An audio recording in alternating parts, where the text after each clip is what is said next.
Around 4 p.m. on August 10th, 1628, the warship Vasa set sail in Stockholm Harbor on its maiden voyage as the newest ship in the Royal Swedish Navy. After sailing about just 1300 meters, a light gust of wind caused the Vasa to heel over on its side. Water poured in through the gun portals and the ship sank with a loss of 53 lives. The Vasa lay in shallow waters of Sweden Harbor, and after initial attempts to salvage it failed, was largely forgotten until it was located by Franzen in 1956. I'd been to the Vasa Museum in Sweden, and a lot of lessons to be learned on when math fails. In 1961, 333 years after it sank, the Vasa has raised many questions. Why did this happen? Well, it happened because of a mathematical error. A small mathematical error cost 53 lives. Historians measured the entire ship and discovered that its builders used two different units of measurement.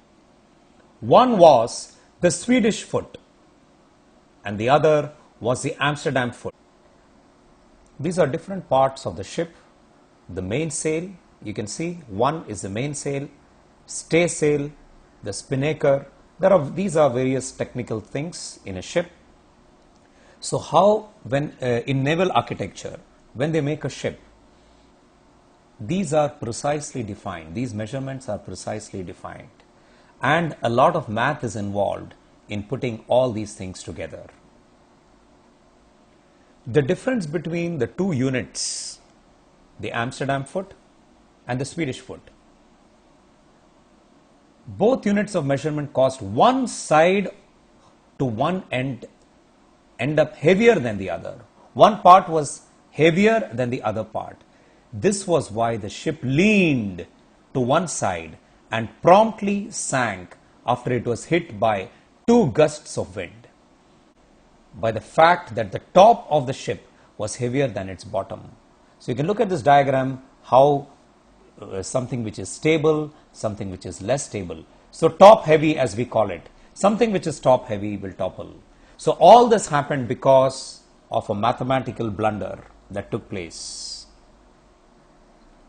The sinking of the Vasa is a big lesson to be learned when math goes wrong. Just because 12 inches Swedish foot, while as Amsterdam foot is 11 inches, one part of the ship becomes heavier than the other part and the ship sank in just